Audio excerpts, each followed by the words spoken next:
Good morning, student. How are you all? I hope you all fine. Standard 5 subject Hindi. तो student, हमने आगे के video में ये जो फर्स्ट हमारा चैप्टर है प्रार्थना, प्रेयर, तो उसकी एक्सरसाइज हमने 2-3 क्वेश्चन है वो हमने फिल किया था। तो आज जहाँ से हमारी एक्सरसाइज है बाकी वहाँ से हम आगे करेंगे। क्वेश्चन नंबर 4, इन शब्दों में वाक्य बनाइए। यानी कि यहाँ पे जो आपको शब्द दिए 5, प्रणाम, गुणगान, नमन, अमन और सुमन, तो आप जो भी वाक्य लिखते हो तो उसमें ये शब्द आ जाना चाहिए। जैसे कि ये फर्स्ट शब्द है प्रणाम, तो इसका सेंटेंस मैं यहाँ पे लिखती हूँ।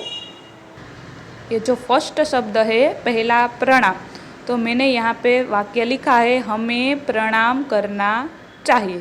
तो ये जो प्रणाम शब्द है वो यहाँ पे वाक्य में आ जाता है। वैसे ही अब देखते हैं दूसरा शब्द गुणगान, नमन, अमन और सुमन। तो मैंने जैसे यहाँ पे मेरी तरह से मैंने वाक्य बनाया, वैसे आप स्टूडेंट को अपनी तरह ये जो शब्द है उसका वाक्य यहाँ पे बनाना है। आप अपनी तरह से कोई भी वाक्य लिख सकते हो। अब आया नेक्स्ट क्वेश्चन। कुछ पर्यायवाची शब्द दिए गए हैं, इन्हें पढ़िए। यानी कि यहाँ पे जो शब्द है वो हमें पहले रीड करते हैं। यहाँ पे कितने सारे शब्द है, उसके सामने उसका समानार्थी यानी कि पर्यायवाची। तो समानार्थी किसे कहते हैं? जो शब्द है उसके जैसा ही उसका अर्थ होता है उसको कहते हैं समानार्थी। शब्द वही होते हैं, उसका दूसरा जो शब्द है, लेकिन दोनों का जो मीनिंग है, कहने का मतलब है, वो एक जैसा ही होना चाहिए। जैसे कि माँ, माता, मम्मी, हम जो भी बोलते हैं लेकिन उसका मीनिंग तो एक ही होता है ना, तो उसको कहते हैं समानार्थी शब्द। यहाँ पे वैसे कितने सारे समानार्थी शब्द कहो या पर्यायवाची, दोनों का मतलब एक ही होता है।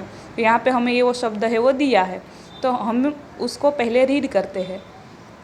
ईश्वर, तो उसका पर्यायवाची कौन कौन सा शब्द बनता है? ब्रह्म, स्वामी, भगवान। अब ब्रह्म लिखो, स्वामी या भगवान, तो सभी का मीनिंग है वो ईश्वर ही होता है। शीश, शीर, कपाल, शीर्ष। संसार, तो उसका क्या पर्यायवाची होगा? जगत, दुनिया, लोक। धरती, तो उसका पर्यायवाची होगा पृथ्वी, वसुंधरा, धरणी। पानी, तो उसका समानार्थी होता है जल, नीर, सलिल।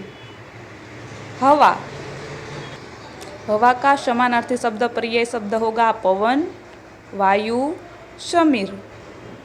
माता, उसका समानार्थी होगा जननी, माँ, अम्बा। पिता, उसका पर्यायवाची होगा बाप, जनक, बापूजी। सुमन, उसका समानार्थी होगा फूल, प्रसून, पुष्प। ये था पर्यायवाची शब्द। अब आएगा नेक्स्ट पेज हमारा।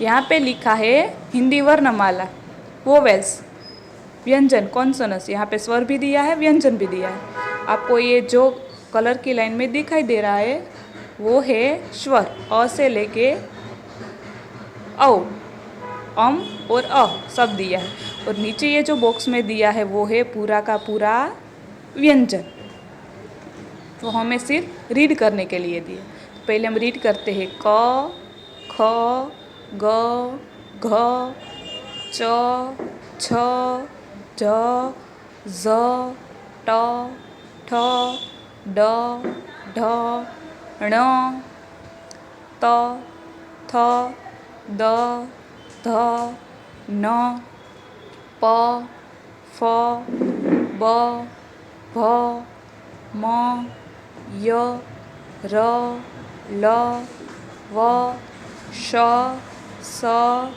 स, ह, क्ष, त्र, ज्ञ एंड स्र। तो ये हुआ हमारे व्यंजन। अब देखते हैं नेक्स्ट क्वेश्चन। नीचे दिए गए अक्षरों को उचित स्थान में लिखिए। यहाँ पे देखो एक लाइन में आपको कितने सारे अक्षर दिए हैं, उसमें स्वर भी है, व्यंजन भी है। तो आपको पता ही है स्टूडेंट कि क टू न है वो हमारा व्यंजन है, अ से अह तक है वो स्वर है। तो आपको रीड करना है, अ है वो किस में आएगा, स्वर में, प है वो व्यंजन है। इसी तरह ये बॉक्स है स्टूडेंट, वो आपको अपनी तरह से फिल करना है। अब आएगा नेक्स्ट, इन प्रार्थना से आपको क्या प्रेरणा मिलती है, 5 पंक्तियाँ लिखिए। जो आपको ये प्रेयर है उसका मीनिंग मैंने आगे के वीडियो में समझा दिया है, तो उसमें से आपको क्या सीख मिलती है वो मैंने जो मीनिंग समझाया था उसमें से आपको 5 सेंटेंस, 5 वाक्य यहाँ पे आपको अपनी तरह से लिखना है। तो यहाँ पे आपके चैप्टर की एक्सरसाइज है वो फिनिश होती है। Thank you. पानी, तो उसका समानार्थी होता है जल, नीर, सलिल। हवा, हवा का समानार्थी शब्द पर्याय शब्द होगा पवन, वायु, समीर। माता, उसका समानार्थी होगा जननी, माँ, अम्बा। पिता, उसका पर्यायवाची होगा बाप, जनक, बापूजी। सुमन, उसका समानार्थी होगा फूल, प्रसून, पुष्प। ये था पर्यायवाची शब्द। अब आएगा नेक्स्ट पेज हमारा। यहाँ पे लिखा है हिंदी वर्णमाला, वोवेल्स, व्यंजन, कॉन्सोनेंट्स। यहाँ पे स्वर भी दिया है, व्यंजन भी दिया है। आपको ये जो कलर की लाइन में दिखाई दे रहा है वो है स्वर, अ से लेके औ, अम और अ सब दिया है।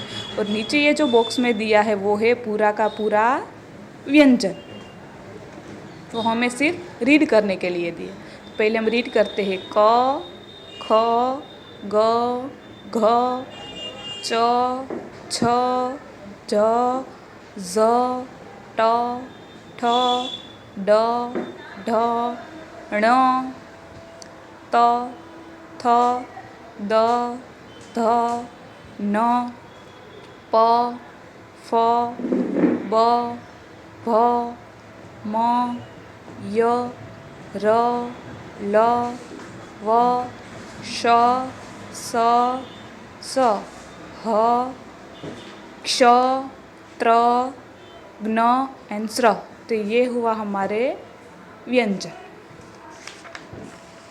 अब देखते हैं नेक्स्ट क्वेश्चन। नीचे दिए गए अक्षरों को उचित स्थान में लिखिए।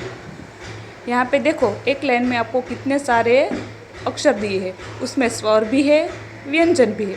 तो आपको पता ही है स्टूडेंट कि क टू न है वो हमारा व्यंजन है, अ से अह तक है वो स्वर है। तो आपको रीड करना है, अ है वो किस में आएगा, स्वर में, प है वो व्यंजन है। इसी तरह ये बॉक्स है स्टूडेंट, वो आपको अपनी तरह से फिल करना है।